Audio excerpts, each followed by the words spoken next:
ये होची सही जगह जहाँ कथा मु आपण मानु कहूली जार ना होची ओडिशा स्टेट मैरिटाइम म्यूजियम बा ओडिशा राज्य नौवाणिज्य संग्रहालय। एते मात्रा रे दर्पण लागिची जे कोउठारे एक्जिस्ट मु 2 घंटा खोजी खोजी बाउडा हैची।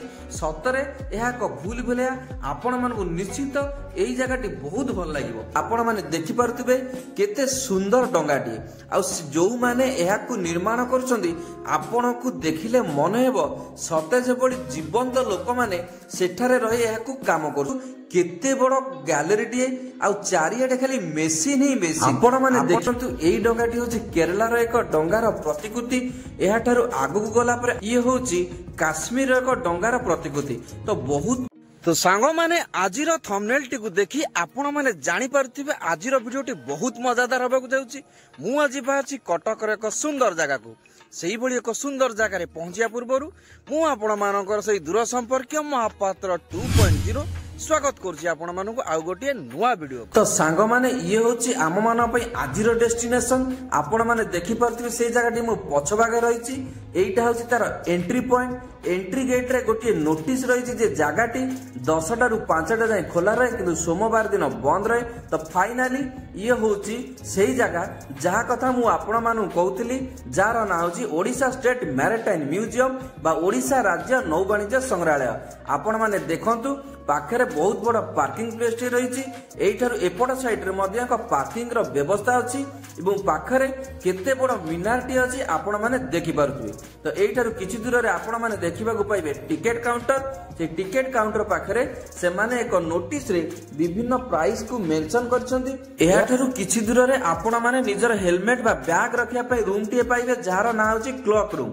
एठारे पहुंचला परे मु 4 गोटे जिनस पई टिकट करदेली जहा पई मते 150 रुपीस देबा पड़ितिला एवं बाइक पई मते एक्स्ट्रा 5 रुपीस देबा। तो सांग माने एहा भीतर को एंट्री करबा समय मोर नजर आसला दुई पाखर दुईटी बड़ बड़ तोप थुआ हिदिबार ओ भीतर को जिबा परे आपण माने देखि परिबे हमर प्राचीन समय जो भली भाबरे से माने विदेश को जाई बाहर जगह रे रही किभली नौ वाणिज्य करुथिले ताहाकू अति सुंदर भाबरे एठार चित्रित करा दैछि जहा कि आपण मानकु नजर को आसीबो आ बहुत सुंदर मने। तो गाइस आपण माने लक्ष्य करंतु ये होउछि तार लेआउट मैप टी आ आमे माने एइटार एंट्रेंस पॉइंट रे अछि।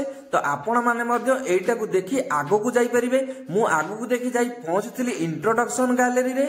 आपण माने लक्ष्य करंतु एही गैलरी भितरे एंट्री करिया परे मोर नजर आसीथिला एक स्टीयरिंग व्हील एवं पाखरे रहितिला एक फाउंडेशन स्टोन। तो सांग माने एहाटर किछि दूर रे आपण माने देखि पारुथिबे एक विशाल पत्थर टे थुआ आइछि। आ एइटारु जणा पड़ितिला जे से समय रे से माने एहाकू मध्य लंगर हिसाब रे व्यवहार करथिले। आपण माने देखि पारुथिबे एक तोप मध्य एठार रखा जाइछि। आ सबटु सुंदर जिंसटी को लक्ष्य करंतु ए जगह रे किभली मैरिटाइम म्यूजियम रो क्रम विवर्तन होइछि से समय को सुंदर भाबरे एठार चित्रित कराइछि। आ एठार दुईटी लंगर रखा जाइछि। यार पाखरे एक विशाल सिंधुकटिए मध्य रहिछि। तो आपण मानक नजर को एई जिनिसटी बहुत भल लागिवो कारण से समय रे किभली भाबरे धातु गुड़िक तरला जाउतिला तार एक जंत्र एठारे से माने साइति की रखिसंती जहा कि बहुत मनमुग्धकर। तो एई बाट देई मु आगो को जाई पहुंचीथिली नौ वाणिज्य इतिहास गैलरी भितरे। एंट्री करिया परे मते देखिया को मिलिथिला जो से समय रे किभली भाबरे से माने वाणिज्य व्यवसाय पई बाहर को जाउथिले सेठारे पहुंचला परे किभली वाणिज्य व्यवसाय करूथिले कोन कोन जिनिस सब धरि की आसुथिले ताहाको अति सुंदर भाबरे आपण माने एठारे देखि परिबे। तो एई गैलरी भितरे आपण माने देखिबे सुना रूपार माप निकिति ता पाखरे आपण मानकु देखिबा को मिलिबो पुराना पाउंड्स ओ माउंट एवं से माने से समय को जिनस को बटकरा भाबरे व्यवहार करथिले ताहाकू आपण नजर को आसीबो। आपण माने देखंतु एहाटर किछि दूर रे से माने कंसार पात्र को किभली भाबरे साइति रखिसंती ता सहित किभली जिनस गुड़िक ओजन करुछंती ताहाकू से माने सजाड़ी। तो सांग माने एही गैलरी भितरे आपण मानकु दुईटी मुखा देखिबा को मिलिबो। प्रथम होछि ओडिसार मुखा आ गुटे होछि इंडोनेशियार मुखा। एठारे मध्य काठरे तयारी मुखा गुड़िक देखिबा को पाइबे। तो एहार किछि दूर रे आपण देखि परथिबे ये होछि गरुड जहा कि इंडोनेशिया एक कलाकृति। एहारी पाखरे आपण माने दुईटी रावणकर प्रतिकृति देखिबा को पाइबे। प्रथम रावणटी आपणकु ओडिसा रे देखा जाउतबा रावणकर वेशभूषा बळी लागिबो ओ द्वितीयटी इंडोनेशिया देखा जाउथबा रावणकर वेशभूषा आपण माने लक्ष्य करंतु एहार भितरे एही भली सुंदर सुंदर जिंस आपण माने देखिबाकू पाइबे। तो गाइस एहाठारु किछि दूर रे आपण माने देखिबाकू पाइबे डंगा निर्माण गैलरी जहाँकि अति सुंदर जगह चलतु ता भीतर को जीवा। तो सांग माने लक्ष्य करंतु मो पछ भागरे आपण माने देखि पारुथिबे केते सुंदर डंगाटी आ जो माने एहाकू निर्माण करछंती आपण को देखिले मन हेबो सते जेबोली जीवंत लोक माने सेठारे रही एहाकू काम करछंती। एहार भीतर पार्श्वटी को आपण माने लक्ष्य करंतु केते सुंदर सुंदर गछ गुड़िक रही। एई गछ गुड़िक मध्य आपण को जीवंत परि मन हेबो आ केते बड़ जगहटी बहुत बढ़िया लगिबो। आपण माने डंगा निर्माण गैलरी भीतर एंट्री कला परे एई भली एक विशाल डंगाटी आपण मानक नजर को आसीबो। ए डंगा रे थिबा लोक माने आपण मानक जीवंत मन हेबो। आपण माने देखंतु केते सुंदर देखा जाउचंती केते जीवंत लागुचंती से लोक माने बहुत बढ़िया गैलरी। तो एई डंगा निर्माण गैलरी टारे आगु गला परे आपण माने देखिबे जोब्रा कारखाना गैलरी। तो मु एई भितरे आपण माने देखंतु केते बड़ गैलरी टीए आ चारियाडे खाली मेसिन ही मेसिन आपण माने देखि पारुथिबे केते बड़ जगह टीए आ केते मात्रा रे मेसिन गुडी को तयारी होची। आ जो लोक माने तयारी करछंती जदी आपण माने सेमानको पाखरु देखिबे आपण मानको लागिबो सते जेबोली जीवंत लोक माने सेठारे काम करछंती। बहुत बड़ जगह टीए आ प्राचीन काल रे किबोली भाबरे मेसिन गुडी को तयारी करा जाउतिला केउ केउ मेसिन तयारी होतिला आ केमिति तयारी होतिला ताकू अति सुंदर भाव में एठारे संरक्षित करी रखा जाइछि। आपण माने लक्ष्य करंतु बहुत बढ़िया जगहटीए आपण माने देखि पारुथिबे ए पाखरे जो एक रेल धारण परि जिंसटीए रहिछि आ प्रकृत रे से जिंसटी एक क्रेन सेही समय क्रेन हिसाब रे याकू व्यवहार करा जाउतिला। पाखरे देखि पारुथिबे ये आपण को एक बंदूक भली देखाउथिबो किंतु या बंदूक नुहे से समय रे याकू ड्रिलिंग मशीन भाव में व्यवहार करा जाउतिला। आपण माने जतेबेले आगो को जिबे सेतेबेले पहुंचबे नौ वाणिज्य पूजा पार्वण गैलरी जेउ गैलरी भितरे विभिन्न प्रकार पूजा पार्वण रो गतिविधि को आपण माने दृश्य माध्यम रे देखि परिबे।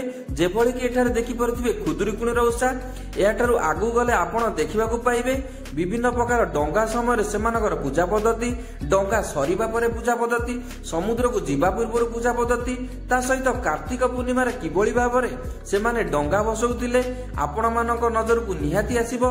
ता सहित बासेली पूजार पारंपरिक रीतिनीति आपण माने एही गैलरी भितर देखि परिबे जहा आपण मानकु बहुत भलो लागे। तो सांग माने आपण माने जतेबेले एही गैलरी रु आगो को बाहरिबे सेतेबेले जाई पहुंच जिबे नेविगेशन गैलरी। तो आपण माने देखि पारुथिबे मु आसी पहुंच जाईछि नेविगेशन गैलरी भितरे आ मोर नेविगेशन गैलरी भितरे पहुंचिया परे एई दुई जण को देखिबा को पाइतिली आ से दुई जण भारी जीवंत लागुतिले आ से दुई जण जाक दुईटी मानचित्र आंकुथिबार मते देखिबा को मिलिथिला। प्रथमे मोर नजर आसीतिला एक डंगा आकृतिर कांथ घंटा और पाखरे देखिबा को पाइतिली नाली और नीली रंगर दुईटी लंठन। नाली रंगर लंठनटी डंगार पछ भागरे बंधा होतिला एवं नीली लंठनटी डंगार आग भागरे बंधा होतिला। एहार पाखरे आपण माने देखिबा को पाइबे एक टेलीस्कोप ता सहित एक युद्ध जहाज एक बुढ़ा जहाज आपण मानक नजर को निहाती भाव में एही गैलरी भीतर देखिबा को मिलिबो। एही गैलरी ठारू आगु गला परे आपण माने पहुंची जिबे जे ओडिसार उपकूलवर्ती कीर्तिराजीर एक गैलरी जेउठारे एक डंगा को रखा जाइछि आ एक सेल्फी पॉइंट भली मध्ये एक काम दउछि। एही ठारू आगु गला परे मु आसी पहुंची जाइतिली जो जगार आपण देखि पारुथिबे ये होछि गंजाम रो एक दुर्गावशेषर प्रतिकृति आ एवं एहा पाखरे रहिछि केन्द्रापड़ा रे थिबा एक राजा महाराजांकर एक महलर प्रतिकृति। गैलरी ठारू आगरे आपण माने पाइबे डंगा प्रदर्शनी गैलरी। आपण माने लक्ष्य करंतु एई डंगाटी होछि केरला रो एक डंगार प्रतिकृति। एहा ठारू आगु गला परे आपण माने विभिन्न प्रकार रंग बेरंगर डंगा देखिबा को पाइबे। ता सहित एई जो डंगाटी को आपण माने लक्ष्य करूछंती ये होछि काश्मीर एक डंगार प्रतिकृति। तो बहुत भल भाव में एठारे विभिन्न प्रकार विभिन्न आकार डंगा गुड़िक सज्जित हो रही। आपण माने निहाती भाव में एई जगह ଜାଗାକୁ ଆସନ୍ତୁ ଆଉ ଏହି ଜାଗାରେ ଥିବା ଭିନ୍ନ ଭିନ୍ନ ଜିନିଷ ଗୁଡ଼ିକୁ ଦେଖନ୍ତୁ। ଏହାର ବିଭିନ୍ନ ନିଆରା ଅନୁଭୂତିକୁ ଆପଣମାନେ ନିଜେ ସାଉଁଟି ବସନ୍ତୁ। ସାଙ୍ଗମାନେ ଏହି ବାଟ ଦେଇ ମୁଁ ଯେତେବେଳେ ଆଗକୁ ଆସିଥିଲି ସେତେବେଳେ ଆସି ପହଞ୍ଚି ଯାଇଥିଲି ସ୍ମରଣିକାରେ। ଏହି ସ୍ମରଣିକାର ଭିତରକୁ ଗଲା ପରେ ଆପଣମାନେ ଦେଖିବାକୁ ପାଇବେ ପ୍ରଥମେ ପ୍ରଭୁ ଜଗତର ନାଥ ଜଗନ୍ନାଥଙ୍କୁ। ଏହି ସ୍ମରଣିକା ଭିତରେ ବହୁତ ସୁନ୍ଦର ସୁନ୍ଦର ଜିନିଷ ଗୁଡ଼ିକ ରହିଛି। ଆପଣମାନେ ଏହିଠାରୁ ନିଜ ପାଇଁ ବିଭିନ୍ନ ଜିନିଷ କିଣିପାରିବେ। କୁନି କୁନି ପିଲାମାନଙ୍କ ପାଇଁ ପୁସ୍ତକ ମଧ୍ୟ କିଣିପାରିବେ। ଏଇଠାରୁ ଯେତେବେଳେ ଆଗକୁ ବାହାରିଥିଲେ ସେତେବେଳେ ମୁଁ ଦେଖିବାକୁ ପାଇଥିଲି ମହାନଦୀ ବ୍ୟାରେଜର ଏକ ମଡେଲ ଏବଂ ପାଖରେ ରହିଥିଲା ଇଣ୍ଡୋନେସିଆନ ଗ୍ୟାଲେରୀ। ତ ସାଙ୍ଗମାନେ ଚାଲନ୍ତୁ ସେ ଗ୍ୟାଲେରୀ ଭିତରକୁ ଯିବା। এই ଗ୍ୟାଲେରୀ ଭିତରକୁ ଯିବା ପରେ ମୋର ନଜର ଆସିଥିଲା ଏହିଭଳି ସୁନ୍ଦର ସୁନ୍ଦର କଳାକୃତି। ଆପଣମାନେ ଦେଖିପାରୁଥିବେ ଇଣ୍ଡୋନେସିଆ ଦେଶର କେତେ ଗୁଡ଼ିଏ ସୁନ୍ଦର ଜିନିଷ ଗୁଡ଼ିକୁ ଏହି ଗ୍ୟାଲେରୀ ଭିତରେ ସାଇତି କରି ରଖାଯାଇଛି। ସେମାନଙ୍କର କଳା ସ୍ଥାପତ୍ୟର ବିଭିନ୍ନ ମଡେଲ ବିଭିନ୍ନ ସାମଗ୍ରୀ ଏହି ଗ୍ୟାଲେରୀ ଭିତରେ ଶୋଭା ପାଉଛି। ଆପଣମାନଙ୍କ ନଜରକୁ ନିହାତି ଆସୁଥିବ। ଆପଣମାନେ ଦେଖିପାରୁଥିବେ ସେମାନଙ୍କର ସୁନ୍ଦର ସୁନ୍ଦର ଜିନିଷ ଗୁଡ଼ିକ ବହୁତ ଭଲ ଲାଗେ। ସାଙ୍ଗମାନେ ସବୁଠାରୁ ଏହି ମ୍ୟୁଜିୟମର ସୁନ୍ଦର ଜିନିଷ ହେଉଛି ମିରର ମେଜ୍ ବା ଦର୍ପଣର ଚମତ୍କାରିତା, ଯାହାକି ଏକ ସମ୍ପୂର୍ଣ୍ଣ ଭୁଲ ଭୁଲେୟା। ଏହା ଭିତରେ ଭିଡ଼ିଓ କରିବା ପାଇଁ ଆଲାଉ ନାହିଁ, ତଥାପି ମୁଁ ଗଳି ପଶି ଟିକେ ଭିଡ଼ିଓ କରିଛି। ଆପଣମାନେ ଲକ୍ଷନ୍ତୁ ଏତେ ମାତ୍ରାରେ ଦର୍ପଣ ଲାଗିଛି ଯେ କୋଉଠାରେ ଏକ୍ଜିଷ୍ଟ ମୁଁ 2 ଘଣ୍ଟା ହେଲାଣି ଖୋଜି ଖୋଜି ବାଉଳା ହେଇଛି। ସତରେ ଏହା ଏକ ଭୁଲ ଭୁଲେୟା। ଆପଣମାନଙ୍କୁ ନିଶ୍ଚିତ ଏହି ଜାଗାଟି ବହୁତ ଭଲ ଲାଗିବ। ତ ପୁଣି ଥରେ ଦେଖାହବ ଆପଣମାନଙ୍କ ସହିତ ଏହି ମ୍ୟୁଜିୟମର ପାର୍ଟ 2 ର ଭିଡ଼ିଓ ସହିତ। ସେତେବେଳେ ଯାଏ ଆପଣ ସମସ୍ତଙ୍କୁ